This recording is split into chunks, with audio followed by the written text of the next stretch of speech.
Assalamualaikum warahmatullahi wabarakatuh. Alhamdulillahirabbil alamin wa bihi nasta'inu ala umuri dunya waddin. Wassalatu wassalamu ala asrofil anbiya'i wal mursalin wa ala alihi washabihi ajmain, amma ba'du. Baiklah, kita bertemu lagi di pertemuan mata pelajaran IPA dengan tema gerak benda dan makhluk hidup di lingkungan sekitar. Kalian tulis gerak benda dan makhluk hidup di lingkungan sekitar. Apa saja sih yang dimaksud dengan gerak benda? Nah, yang pertama ada yang namanya konsep gerak. Kalian bisa baca dan tulis. Setiap benda selalu bergerak melalui lintasannya. Lintasannya berupa lintasan lurus, melingkar, parabola, atau tidak beraturan. Benda yang melintas pada lintasan lurus melibatkan jarak, waktu, dan kecepatan. Nah, ini pengertian jarak. Jarak adalah lintasan yang ditempuh dengan menghitungkan posisi awal dan posisi akhir benda. Kedua, perpindahan adalah selisih jarak lurus antara posisi awal dengan posisi akhir. Nah, kita lihat contohnya dulu. Contohnya, jarak rumah kamu dengan sekolah adalah 2 km. Apabila kamu berangkat dan pulang sekolah, maka jarak yang kamu tempuh adalah 4 km. Paham nggak? Jadi kan kamu jarak dari rumah ke sekolah itu 2 km. Nah, ketika kamu berangkat dan pulang dari sekolah, dari rumah ke sekolah ke rumah, nah itu tinggal ditambahkan 2 ditambah 4 karena jarak adalah posisi lintasannya, posisi awal dan akhir benda. Oke, kemudian tetapi perpindahannya adalah 0 karena tidak ada posisi di awal dan posisi akhir. Beda ya antara jarak dan perpindahan. Kemudian ada yang namanya kelajuan. Apa itu kelajuan? Kelajuan adalah kemampuan menempuh jarak tertentu pada setiap detiknya. Bisa dirumuskan dengan V sama dengan S dibagi T, atau V sama dengan S per T. V-nya itu apa? Kelajuan. S-nya itu jarak tempuh, T-nya itu waktu. Nih bisa dicontohkan seperti seorang atlet yang berlari menempuh jarak 30 meter dengan waktu 6 second. Nah, kalian hitung berapa tuh? Tinggal jarak tempuh 30 meter dibagi 6 second.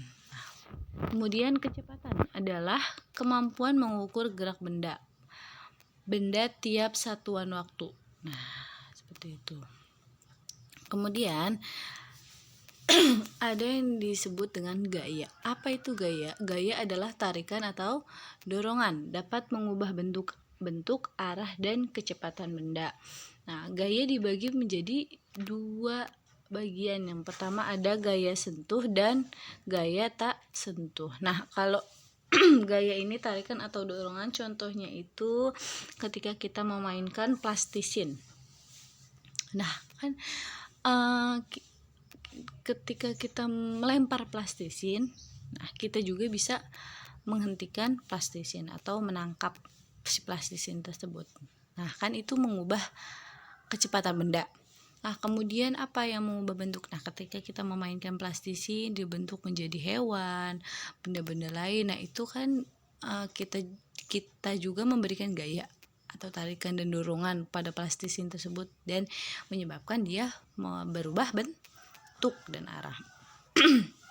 Kemudian apa itu gaya sentuh? Gaya sentuh adalah gaya otot dan gaya gesek.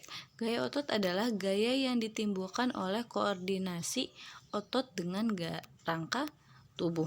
Nah, jadi dari gaya sentuh itu dibagi lagi menjadi 2. Ada yang namanya gaya otot dan gaya gesek. Gaya otot tadi apa? Gaya otot itu tadi apa? Gaya yang ditimbulkan oleh koordinasi otot dengan rangka tubuh. Contohnya apa? Mendorong meja, mendorong lemari. Nah, itu gaya otot. Kemudian gaya gesek adalah gaya yang diakibatkan oleh adanya 2 buah benda yang saling bergesekan. Contohnya apa? Kalau gaya gesek itu contohnya ketika kita mendorong meja. Nah, kan ada gaya otot nih yang kita lakukan kepada meja. Nah, otomatis ketika kita mendorong meja, si meja akan bergeser ke depan kan. Nah, tapi di situ ada yang namanya gaya gesek. Gaya gesek antara apa? Antara meja dengan lantai. Nah, dia akan bergesekan tapi berbeda arah. Si mejanya ketika didorong akan maju ke depan. Nah, beda dengan si lantai yang akan tetap di posisi tersebut. Nah, itu contoh dari gaya gesek.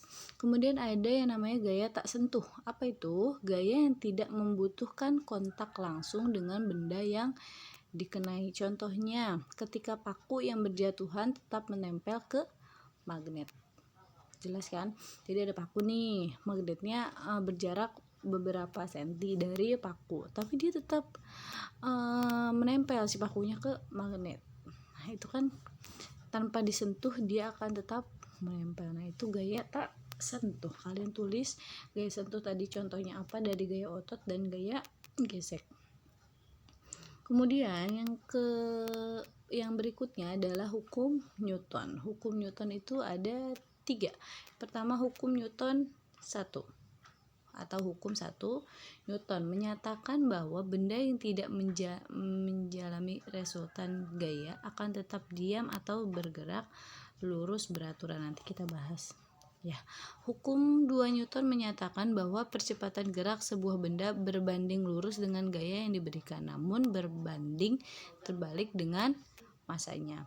Kemudian yang ketiga, hukum 3 Newton menyatakan bahwa ketika benda pertama mengerjakan gaya F aksi pada benda kedua, maka benda kedua tersebut akan memberikan gaya atau F reaksi yang sama besar ke benda pertama namun berlawanan arah, atau F aksi sama dengan minus F reaksi. Nah, kalian tulis.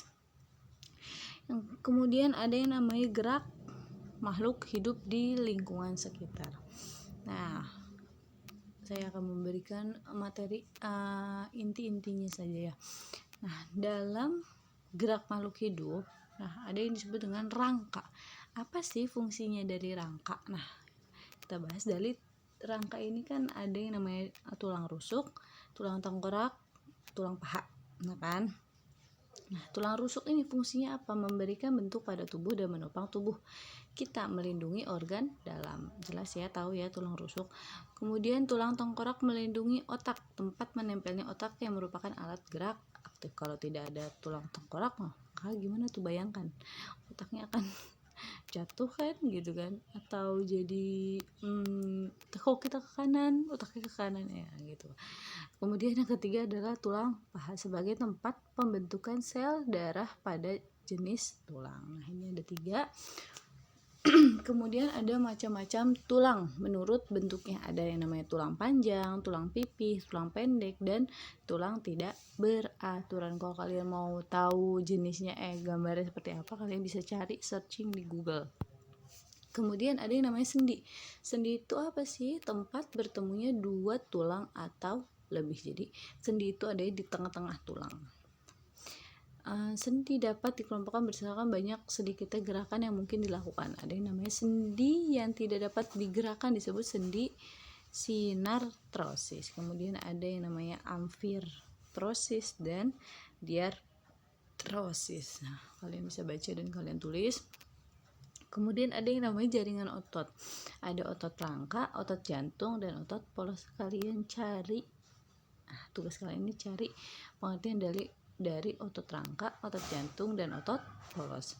Kemudian gangguan dan kelainan pada sistem gerak ada rickettsia, osteoporosis, fraktura atau patah tulang, artritis, lordosis, kifosis, dan skoliosis. Kalian cari nih, apa itu osteoporosis, patah tulang, artritis, lordosis, kifosis, skoliosis. Kalian cari ini, kalian semua cari itu 2, 3, 4, 5, 6 ini kalian cari, kemudian dan 3 ini kalian cari. Oke, itu saja pembahasan kita kali ini. Terima kasih banyak, kurang lebih ya mohon dimaafkan. Wassalamualaikum warahmatullahi wabarakatuh.